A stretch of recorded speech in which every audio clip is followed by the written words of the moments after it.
Hello everyone, what's up friends? This is me, Teo Villaseñor, and welcome to my channel! So since this is my very first ever vlog, we will be going to do the Get to Know Me tag plus Q&A. So if you want to know more about Teo Villaseñor, stay tuned and let's get right on the video.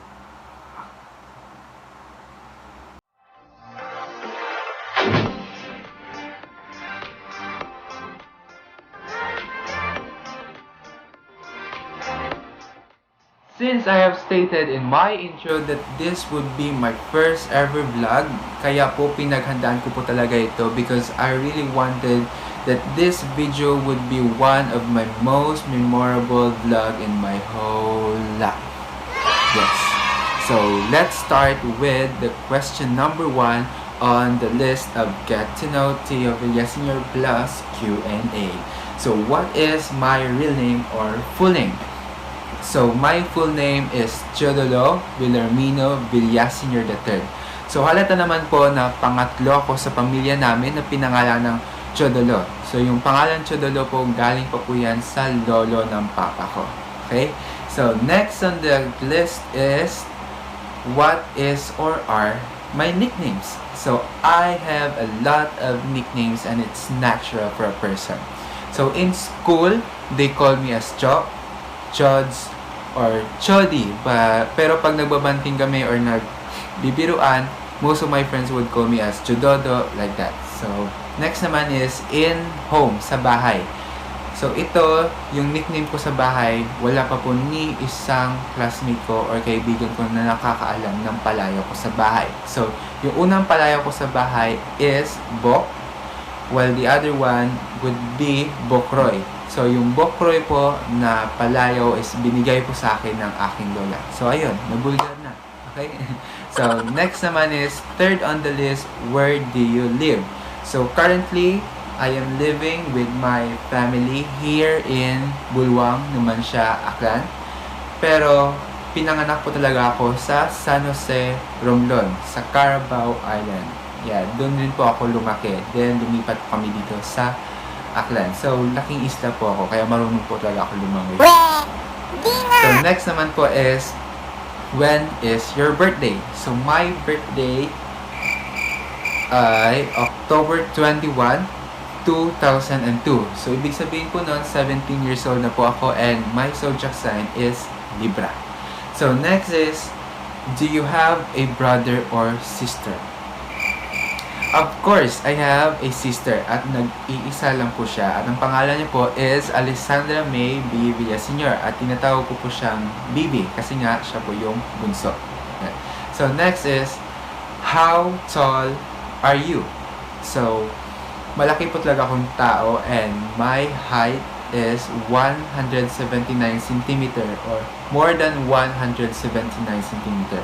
Sinabi ko po na more than 179 cm because the last time that we checked my height, it was last year pa. Sa month na, it's either month of August or September. So, that's my height. Next is, where are you currently studying? So, I am currently studying in St. Gabriel College High School Department. Senior high school student po. Grade 12, magpasukan. And they're under sa Science, Technology, Engineering, and Mathematics strand. So, yun po. Next naman sa question is, what is your philosophy or belief in life? So, my philosophy or belief in life is that life is always a matter of choice. And I believe that whatever you decided to choose among those choices you've made, always make sure that it is for the betterment of everybody. Yeah. Aww. Sometimes, we should, sabihin na lang po natin na minsan kailangan po na talaga natin maging selfless. Or, yeah, we need to be selfless, but sometimes we also need to be selfish. Magtira ka naman sa sarili mo, di ba? So, next naman is, what are your top 5 hobbies? So, my top 5 hobbies would be, first of all, I really love to eat. Hata naman siguro, di ba? So, Yun yung unang hobby ko po, kumain ng kumain ng kumain. Then next is I also write. One of my hobbies is to write any kinds of literary form or literary form and also journalism articles. So nagsusulat po talaga ako. Then third sa hobbies ko po is singing and dancing. Yeah.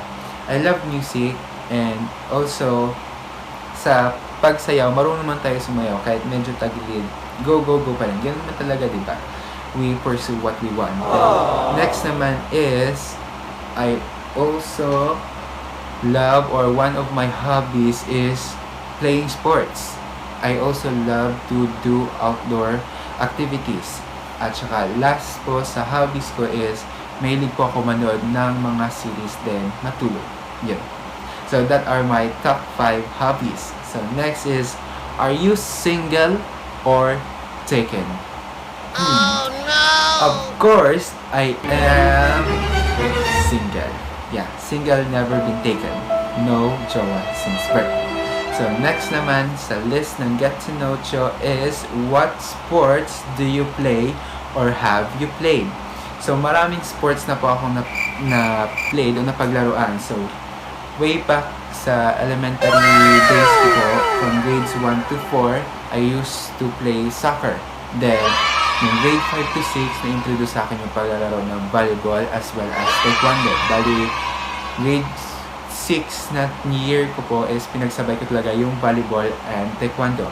Alam niyo yung parang kangaroo ka nun, yung tatalon ka, then mamaya sisipa, ganun, talon, sipa. So, ganun yung grade 6 years ko po when it comes to sports.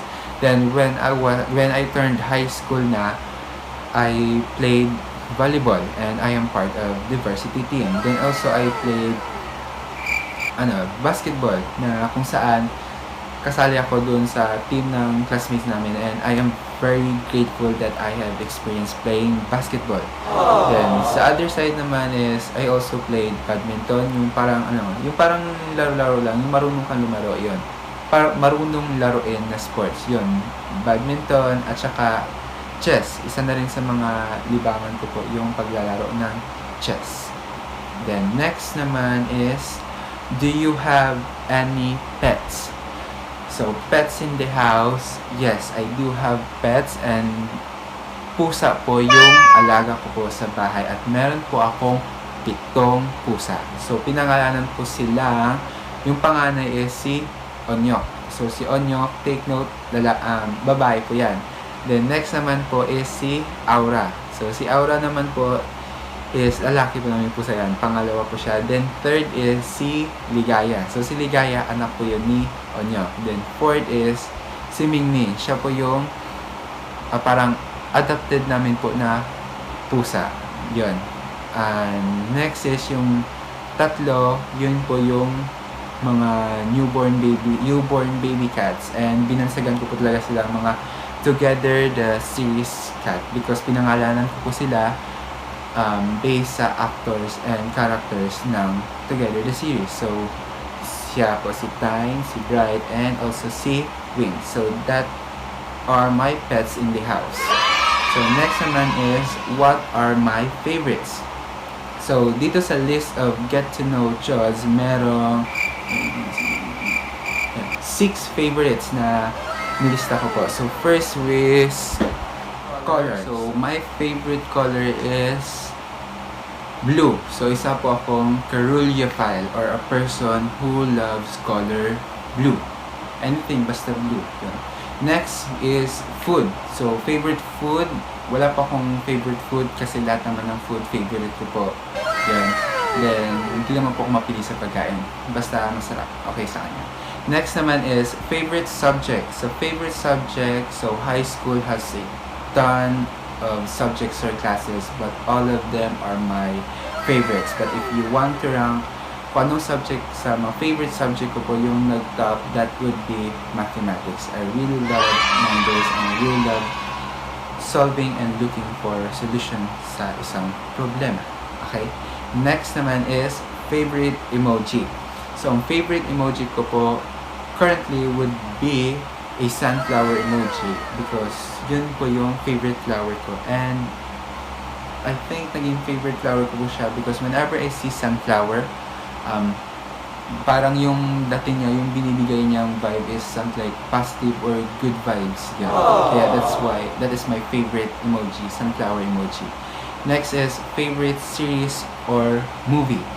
So my favorite series would be yung pinapanood ko po ngayon, Together the Series. So kung gusto niyo malaman kung bakit ko paborito yung Together the Series, pues panoorin niyo po. Highly recommended. The next is favorite movie would be Maleficent. So since bata po tayo, 'di ba, we know Maleficent as evil, bad, but pag nakita niyo po yung movie ng Maleficent, makikita niyo po doon na Maleficent is not a bad person, but she is a good person. So next from my favorites would be band or music. Favorite band is Scrap.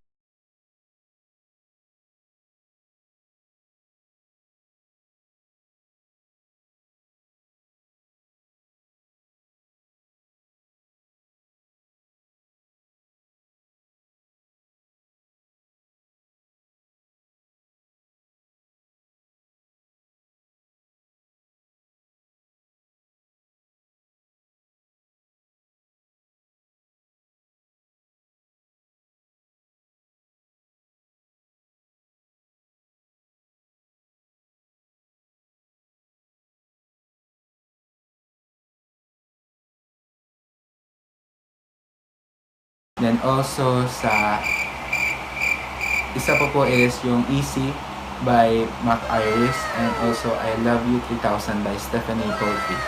Tama ko Poetry. Stephanie Poetry. Yan. So that are my 6 favorites on the list. So we will go to the top questions that was asked to me sa social media. So hindi ko po pala nasabi kanina na nag-post din po talaga ako sa one of my social media accounts, which is FB. Then nagsabi po ako doon or nag-post ako doon na kung ano po yung gusto nilang itanong sa akin. So ilan lang naman po yung nag-comments, but meron naman pong nag-PM sa akin sa Messenger. So first sa question doon is, have you ever failed at anything and what did you learn? So of course, I failed. Oh, come on, man. Pero hindi naman lahat. Yun, na-fail po ako something. So, taking the situation about like contest sa schools, yun. Whenever nung unang sali, siyempre pagbaguhan ka, tapos matatalo ka, sabihin sa'yo ng advisor mo or your coach mo na take it as an experience. So, yun yung sa akin, hindi ko naman siya consider as failure or failure moments kasi nga we learn from our mistakes or we learn from the past. So, that is why naging motivated ako ng that time na sa next na sasali po ako, ayoko na ng experience na. Gusto ko may mauwi na po ako. Like, may makuha na po ako. Kahit anong case, basta meron po ako. So, what lessons did I learn? So, of course, learn to value time, then patience, dedication or determination, and also loving what you do. Kasi pag gusto mo at mahal mo yung ginagawa mo, there would be a positive outcome or positive na produkto ang mangyayari. So, that's my answer for that question. So, next question naman is, best friends or BTS? Oh, come on, man. So, fan din po ako ng BTS. So, isa po akong ARMY. But, sa question na to, I would rather choose my best friends.